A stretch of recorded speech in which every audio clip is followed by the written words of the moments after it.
AGM-ന് മുമ്പായിട്ട് ബ്രോക്കറേജുകൾക്ക് റിലയൻസ് ഇൻഡസ്ട്രീസിലുള്ള ഒരു വ്യൂ പരിശോധിക്കുകയാണെങ്കിൽ ഇക്കണോമിക്സിലെ ജി ചൊക്കലിംഗത്തിലെ ഒരു അഭിപ്രായം പരിശോധിക്കുകയാണെങ്കിൽ മറ്റൊക്കെ അദ്ദേഹം ഇപ്പോൾ ചൂണ്ടിക്കാണിക്കുന്നത് ജിയോയെ സംബന്ധിച്ചിടത്തോളം ഇനിയിപ്പോൾ ജിയോയെ സംബന്ധിച്ചിടത്തോളം കൂടുതൽ ക്ലാരിറ്റി ആവശ്യമുള്ളത് ജിയോ ബിസിനസ്, അതായത് ജിയോയുടെ ടെലികോം ബിസിനസ് എങ്ങനെ വർക്ക് ചെയ്യും, കൂടാതെ റീറ്റെയിൽ ബിസിനസ് എങ്ങനെ പോകും, കൂടാതെ ന്യൂ എനർജി ബിസിനസ്സിലും മറ്റൊക്കെ ജിയോ റിലയൻസ് എങ്ങനെയാണ് ഒരു എക്സ്പാൻഷനും മറ്റൊക്കെ പ്ലാൻ ചെയ്യുന്നത് എന്നൊരു കാര്യത്തിൽ കൂടുതൽ വ്യക്തത ആവശ്യമുണ്ട് എന്നൊരു കാര്യമാണ് ഈ ഒരു AGM-ൽ നോക്കിക്കാണുന്നത് എന്നൊരു കാര്യമാണ് ജി ചൊക്കലിംഗം ഇപ്പോൾ ചൂണ്ടിക്കാണിച്ചിരിക്കുന്നത്. എങ്കിലും അദ്ദേഹം ഇപ്പോൾ പറയുന്നത് ഒരു ലോങ് ടേം ഇൻവെസ്റ്റർ ആണ് എങ്കിൽ റിലയൻസ് ഇൻഡസ്ട്രീസ് വളരെ അട്രാക്റ്റീവ് ആയിട്ടുള്ള ഒരു സ്റ്റോക്ക് തന്നെയാണ്.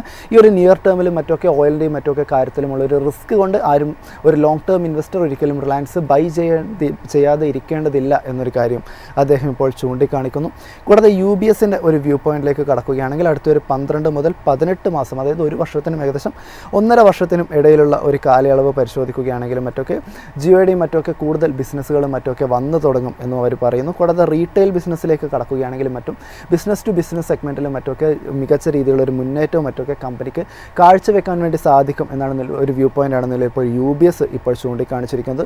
ന്യൂ എനർജി ബിസിനസ്സിലേക്കും മറ്റൊക്കെ കടക്കുകയാണെങ്കിലും മറ്റൊക്കെ കമ്പനിയുടെ എബിറ്റയും മറ്റൊക്കെ 2027 മറ്റൊക്കെ എത്തുമ്പോഴേക്കും മികച്ച രീതിയിലുള്ള ഒരു പെർഫോമൻസ് കാഴ്ചവെക്കാനുള്ള ഒരു സാധ്യതയുണ്ട്. കൂടാതെ സോളാർ ബിസിനസ്സിലേക്ക് കടക്കുകയാണെങ്കിലും മറ്റൊക്കെ കപ്പാസിറ്റി വർദ്ധിപ്പിക്കാനുള്ള ഒരു രീതിയിലുള്ള ഓപ്പറേഷൻസിലേക്കും മറ്റൊക്കെ റിലയൻസ് കടക്കുന്നു. ഇതുകൊണ്ട് തന്നെ നിലവിലിപ്പോൾ UBS-ൻ്റെ ഒരു വ്യൂ പോയിൻ്റായിട്ട് നിലവിലിപ്പോൾ ടാർഗറ്റ് പ്രൈസായിട്ട് പറഞ്ഞിരിക്കുന്നത് 1750 രൂപയാണ് നിലവിലിപ്പോൾ UBS ഒരു ടാർഗറ്റ് പ്രൈസായിട്ട് പറഞ്ഞിരിക്കുന്നത്. അടുത്തായിട്ട് നുവാമയുടെ ഒരു വ്യൂ പോയിൻ്റ് പരിശോധിക്കുകയാണെങ്കിലും ബൈ റേറ്റിംഗ് ആണ് നൽകിയിരിക്കുന്നത്.